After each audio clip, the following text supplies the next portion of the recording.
सुख सागर के द्वितीय स्कंद का छठा अध्याय। इसमें भगवान के विराट रूप से संसार की उत्पत्ति कैसे हुई और उसके गुणों का वर्णन बताया गया है, जो इस प्रकार है।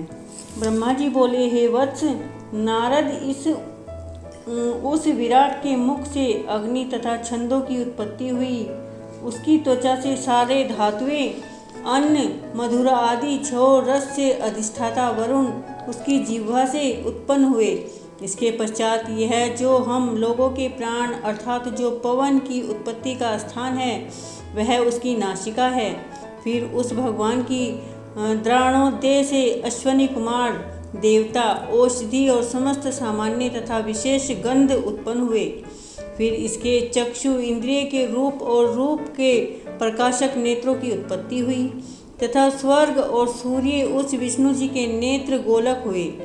दिशाएं तीर्थ उस विराट के कान हैं और आकाश तथा शब्द भी उसके स्वर्ण से ही उत्पन्न हुए हैं।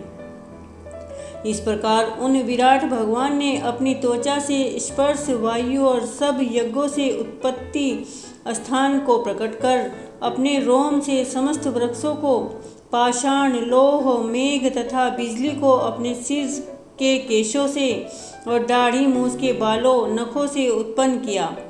तब इन सब की रक्षा कैसे होगी, इस विचार से भगवान ने अपनी भुजाओं से लोकों की रचना कर भूलोक, भूर्वलोक, सर्वलोक तथा क्षेम और शरणागतों की रक्षा का सब प्रबंध कर भगवान अपने चरणों से ही वर देते हैं। इस क्रम से वे ही सब जल, वीर्य और सृष्टि पर्यंत सृष्टि के समस्त उत्पत्ति स्थान हैं।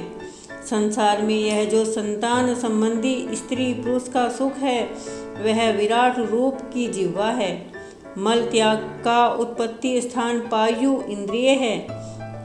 उसके हृदय से ही हम लोगों के मन का स्थान बना है।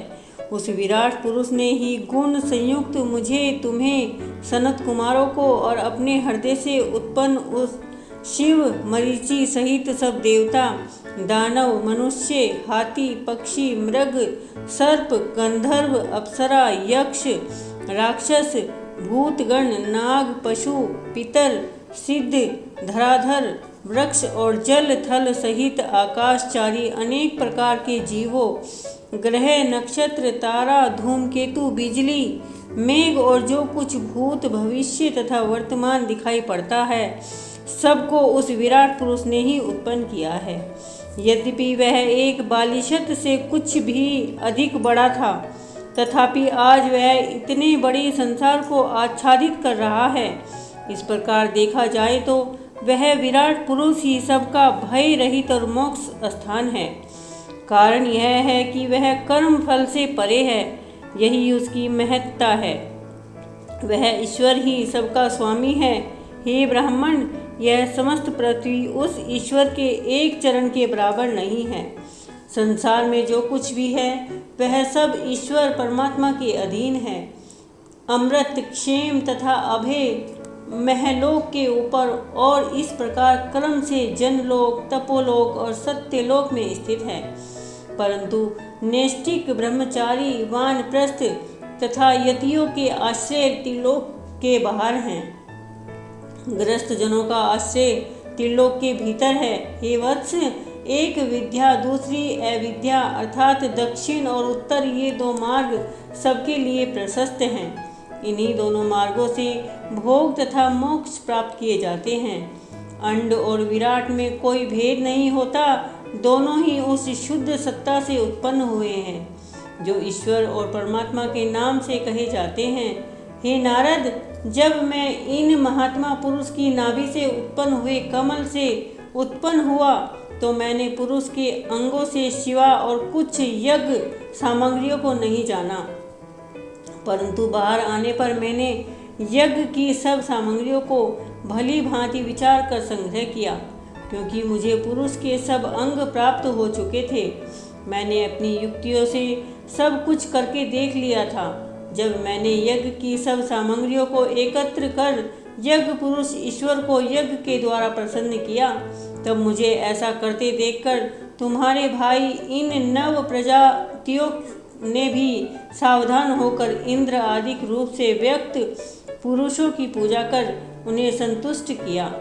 इसके पश्चात समय आने पर अन्य मनु तथा ऋषि लोगों ने भी श्री विष्णु भगवान की पूजा की तथा पितर देवता एवं मनुष्य ने भी यज्ञों के द्वारा उन विष्णु जी का पूजन किया, जो स्वतः निर्गुण हैं और जो सृष्टि के आदि से माया के अनेक गुणों को ग्रहण करते हैं।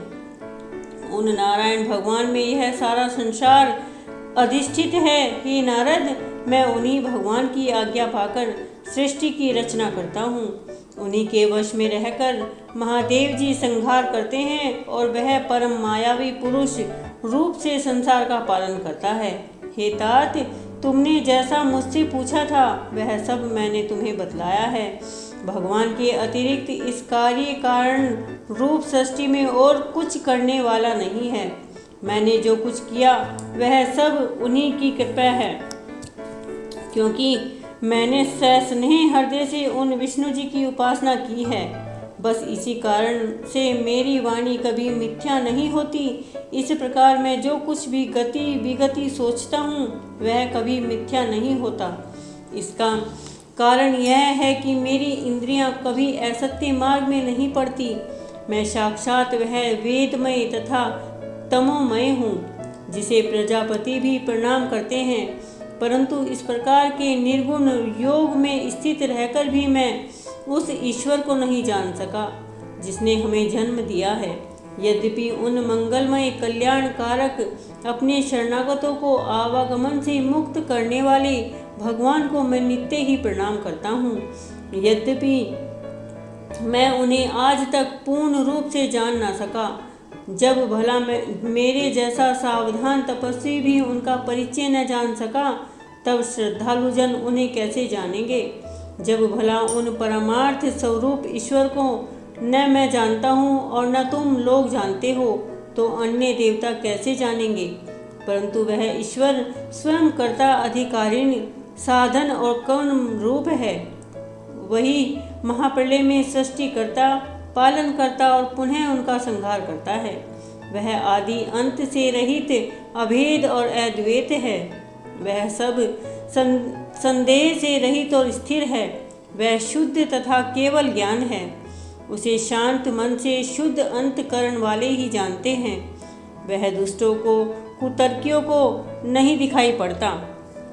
हे परम तपस्वी नारद, मैं, तुम, रुद्र और दक्ष आदि ये प्रजापति तथा समस्त महर्षिगण, गरुड़ आदिक तथा मनुष्य, लोकपाल, पाताल आदिक लोकों के स्वामी, गंधर्व, विद्याधर एवं चरणों के स्वामी तथा यक्ष, राक्षस, उरंग, नागों के स्वामी, पितर, दैत्येंद्र, सिद्धेश्वर, दानवों के स्वामी तथा अन्य जो प्रेत, पिशाच, भूत, कुष्मांड, जलधारी जीव, मृगों तथा पक्षियों के स्वामी, इस संसार में ऐश्वर्य, तेज युक्त, इंद्रिय तथा मन की शक्ति से युक्त, शक्ति संपन्न, क्षमाशील तथा शोभा, लज्जा, संपत्ति, बुद्धि युक्त, आश्चर्य, वर्ण, रूप, अरूप जो कुछ भी है वह सब उसी ईश्वर परमात्मा की देन है।